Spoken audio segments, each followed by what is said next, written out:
இன்றைக்கி egg rice பட்டாப்பட்டு egg rice செய்ய போகிறேன். அதுக்கு 4 முட்டை, 2 வெங்காயம் சிறுசாக நறுக்க வச்சுக்கோங்க, 4 பச்சை மிளகாய், இஞ்சி பூண்டு பேஸ்ட்டு, சில்லி பவுடர், கருவேப்பிலை கொஞ்சம், கொத்தமல்லி, எண்ணெய் தேவையான அளவுக்கு, உப்பு தேவையான அளவுக்கு. நான் ரைஸ் பாயில் பண்ணி எடுத்து வச்சுருக்கேன். 1 பவுல் ரைஸு. ஸ்டவ் ஆன் பண்ணி கடாய் வச்சுக்கலாம். எண்ணெய் ஊற்றிக்கலாம். எக் ரைஸ்க்கு எப்பவுமே கொஞ்சம் எண்ணெய் கூடுதலாக ஊற்றிக்கினா நல்லா வரும்.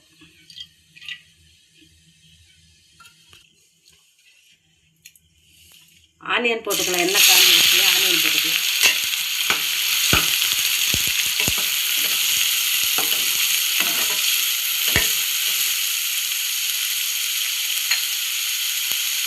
சில்லியும் போட்டுக்கலாம்.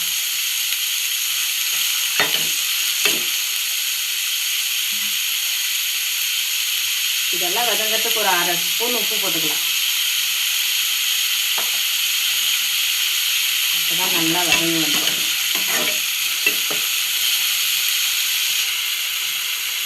இப்போ கொஞ்சம் கருவேப்பிலை போட்டுக்கலாம்.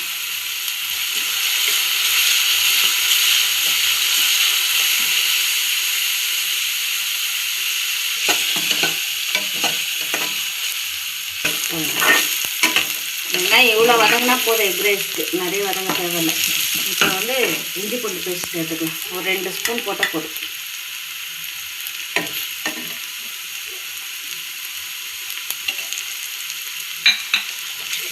போதும். இஞ்சி பூண்டு மட்டும் பச்சை வாசனை போகிற அளவுக்கு சரி பண்ணலாம். இல்லைன்னா பச்சை வாசனை அப்படியே இருக்கும், நல்லா இருக்காது.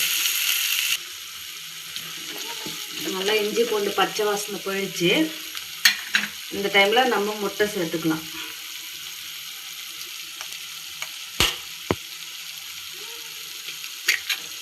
ரெண்டு பேர் 3 பேர் சாப்பிடலாம், 4 முட்டை இருந்தால்.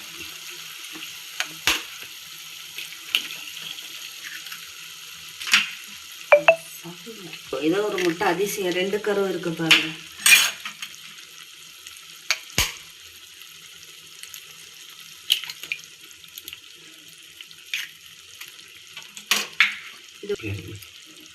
கொஞ்சம் நேரம் விட்டு கிளறலாம். இப்போவே கிளறக்கூடாது.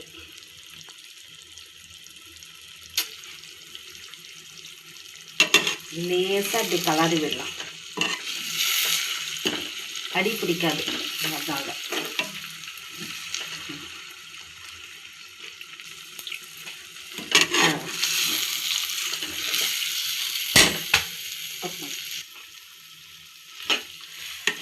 நல்லா ஒரு வாட்டி கிளறி விட்டுட்டு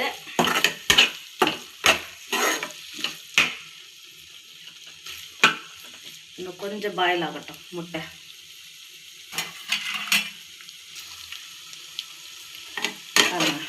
இப்போ நல்லா இருக்கு. இந்த டைமில் சாப்பாடு ஆட் பண்ணிக்கலாம். 1 பவுல் சாப்பாடு நம்ம சொல்லியிருக்கேன், அதை ஆட் பண்ணிக்கலாம்.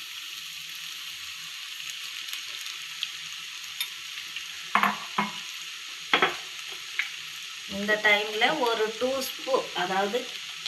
டீஸ்பூன் சில்லி போட்டுக்கலாம். நான் ஆல்ரெடி நீங்கள் பச்சை மிளகா போட்டிருக்கேன் அதனால் நான் காரம் கம்மியாக சாப்பிடுவேன். உங்களுக்கு எப்படி தேவையோ அப்படி போட்டுக்கலாம். அப்புறமா உப்பு 1 டேபிள் ஸ்பூன். நான் கொஞ்சம் உப்பு அதிகமாக சாப்பிடுவேன், நீங்கள் எப்படி போட்டுக்கிறீங்களோ அப்படி போட்டுட்டு நல்லா கிளறி விட்டுடுங்க.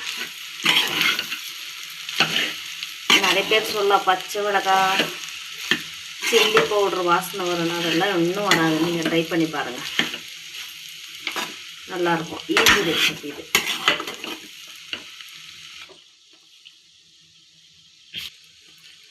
பாருங்கள், இதெல்லாம் நல்லா கலந்து விட்டுக்கணும். மிளகாத்தூள் போட்டதுக்கப்புறமா கலந்து விட்டுட்டு அது கொஞ்சம் நேரம் அப்படியே ஃப்ரை ஆகட்டும்னு விட்டுட்டா போதும். அது பச்சை வாசனைலாம் எதுவும் வராது, நல்லதாக இருக்கும்.